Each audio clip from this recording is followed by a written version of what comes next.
Hello दोस्तों, मैं शिव वर्मा और आज हम एचवीएसी सिस्टम में एक बहुत ही इम्पोर्टेंट टॉपिक्स के बारे में बात करेंगे कि इन्वर्टर एसी और नॉन इन्वर्टर एसी में क्या डिफरेंस होता है, उसमें क्या अंतर पाए जाते हैं। पहला इन्वर्टर एसी है। इन्वर्टर एसी में जो कंप्रेसर का स्पीड होता है वो वेरी करता है, मतलब कम होता है, कभी ज़्यादा होता है, वो वेरिएबल होता है, कम ज़्यादा होते रहता है। जबकि नॉन इन्वर्टर एसी में कंप्रेसर का स्पीड जो है कांस्टेंट होता है। 1.5 टन का अगर कंप्रेसर है तो उसका स्पीड जो है वो वेरी करेगा, कभी कम होगा, कभी ज़्यादा होगा। जबकि नॉन इन्वर्टर एसी में जो है कंप्रेसर अगर हमारा 1.5 टन का है तो उसका स्पीड 1.5 टन के हिसाब से ही कंप्रेसर हमारा चलेगा, या कंप्रेसर का स्पीड कांस्टेंट रहेगा। अगले डिफरेंस की बात करें तो टनेज। इन्वर्टर एसी का जो कैपेसिटी होता है वो टनेज होता है। मतलब कि हम अगर एक एग्जांपल से समझे तो अगर वो 1.5 टन का एसी है तो वो 1.5 टन से ज़्यादा भी कूलिंग करेगा और 1.5 टन से कम भी कूलिंग करेगा। जबकि नॉन इन्वर्टर एसी का जो कैपेसिटी है वो नॉट टनेज, मतलब टनेज नहीं होता है। जैसे कि अगर 1.5 टन का एसी है तो वो 1.5 टन के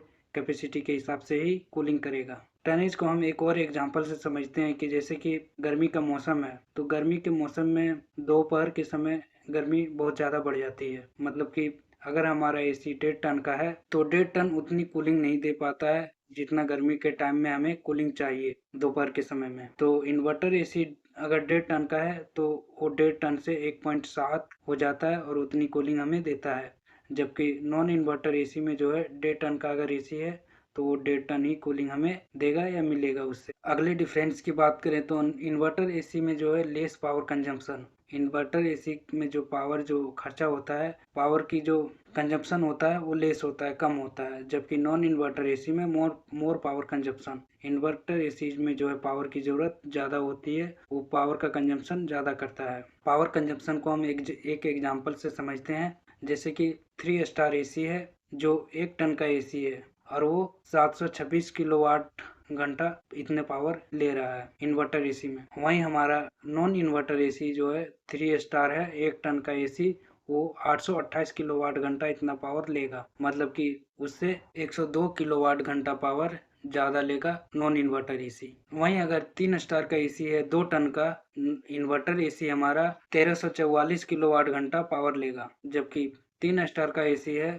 2 टन का, वो 1548 किलोवाट घंटा पावर लेगा नॉन इन्वर्टर एसी में। मतलब कि 204 किलोवाट घंटा ज़्यादा पावर लेगा नॉन इन्वर्टर एसी में। अगले डिफरेंस की बात करें तो इन्वर्टर एसी में ट्रबल शूटिंग जो है कॉम्प्लिकेटेड होता है। मतलब इन्वर्टर एसी में जो हम रिपेयर करते हैं कोई भी पार्ट्स कंपोनेंट खराब हो जाने पर तो उसका ट्रबल शूटिंग जो है थोड़ा कॉम्प्लिकेटेड होता है। लेकिन नॉन इन्वर्टर एसी में ट्रबल शूटिंग जो है ईजी होता है, उसको रिपेयर करने में या मेंटेनेंस करने में थोड़ा ईजी होता है। अगले डिफरेंस की बात करें तो less time taken to start cooling. Inverter AC जो है कूलिंग स्टार्ट करने के लिए कम समय लेता है, शॉर्ट टाइम में वो कूलिंग देना चालू कर देता है। जबकि नॉन इन्वर्टर एसी में more time taken to start cooling, मतलब कमरे में कूलिंग देने में ज़्यादा समय लगता है, कमरे में जो है ठंडी हवा पहुंचाने में ज़्यादा समय नॉन इन्वर्टर एसी लेता है। अगले डिफरेंस की बात करें तो इन्वर्टर एसी में माइनर फ्लक्चुएशन होता है। मतलब कि इलेक्ट्रिसिटी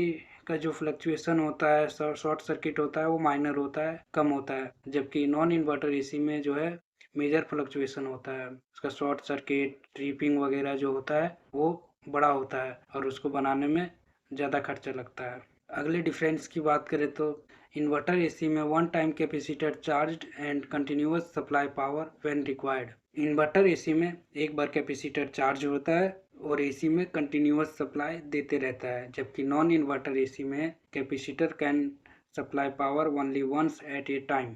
नॉन इन्वर्टर एसी में जो कैपेसिटर चार्ज होता है वो एक बार में ही अपनी सारी पावर को एसी में खर्च कर देता है, फिर दोबारा से कैपेसिटर को चार्ज करना पड़ता है। अगले डिफरेंस की बात करें तो इन्वर्टर एसी में शॉर्ट कूलिंग टाइम होता है। मतलब कि जो हमें कमरे में कूलिंग मिलता है वो शॉर्ट टाइम के लिए, कम समय के लिए कूलिंग मिलता है, क्योंकि इसका कंप्रेसर वेरिएबल होता है तो ये तुरंत हमें कूलिंग मिलता है, फिर शॉर्ट टाइम के लिए, फिर अगेन शॉर्ट टाइम के लिए कूलिंग मिलता है, जिससे कंप्रेसर पे कोई दबाव नहीं पड़ता। जबकि नॉन इन्वर्टर एसी में लॉन्ग कूलिंग टाइम, जैसे कि नॉन इन्वर्टर एसी में कंप्रेसर का स्पीड कांस्टेंट है। एक बार कंप्रेसर जितना कूलिंग हमें कमरे में देता है वो लॉन्ग टाइम के लिए होता है, वो लंबे समय के लिए कूलिंग होता है, फिर दोबारा से कंप्रेसर चालू होता है, फिर से हमें कूलिंग कमरे में लंबे समय तक मिलती है। तो ये था इन्वर्टर एसी और नॉन इन्वर्टर एसी में अंतर।